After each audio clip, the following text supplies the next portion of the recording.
Words woke me up. I couldn't stop thinking of words, stories, declarations.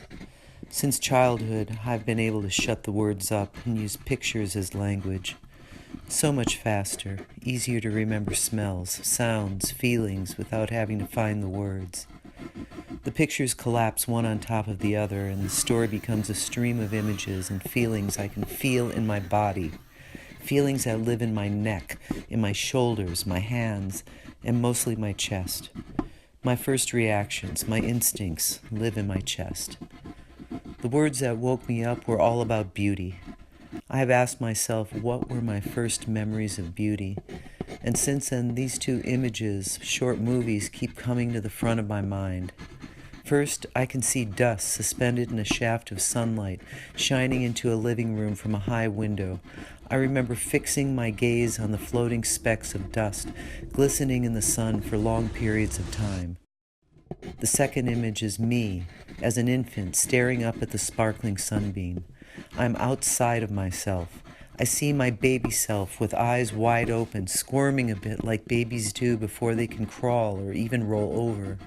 In this movie memory, I see the scene from the outside, but I can also feel what the baby self feels, sees the dust as if for the first time, and I begin to experience beauty, awe, curiosity, and wonder about the world outside of me.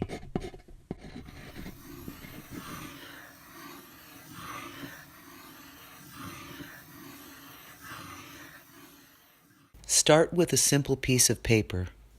Make note that this paper has a front and a back. Clearly a two-sided piece of paper. Appreciate that. Be aware of that. Now, cut a strip. Make the half twist and then tape together. You can pick it up and pinch it between two fingers. You know there are two sides to this piece of paper. Taking your pencil, you place the tip at the center of your twisted ribbon. Slowly, because you have to negotiate that twist, you draw a line that eventually comes back to where you started. That line has covered the front and back, and you never lifted your pencil. You never hopped over, and yet every bit of the Mobius strip was marked with your pencil tracks. Mathematically, a Mobius strip is a surface with only one side and only one boundary.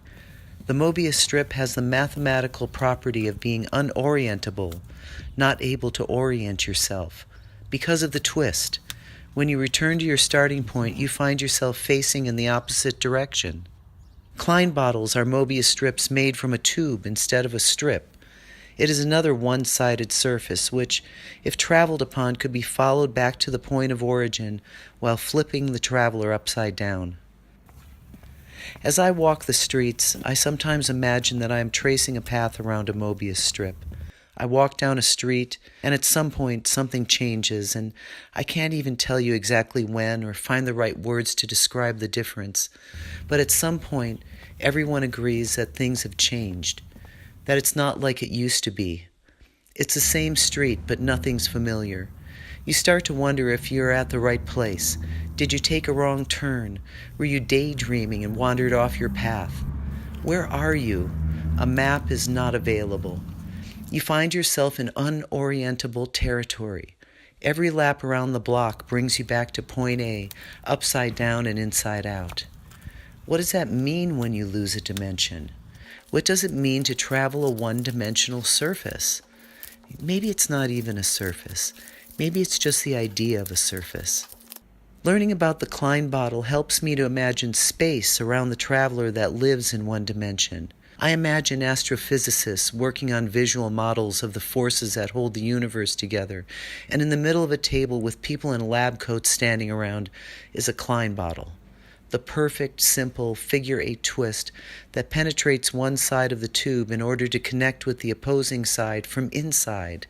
An even more complicated, unorientable object with a surface that could be traced forever, inside and out, without ever losing contact with this extraordinary object. Once again, every lap around 1D delivers you to the finish line flipped upside down.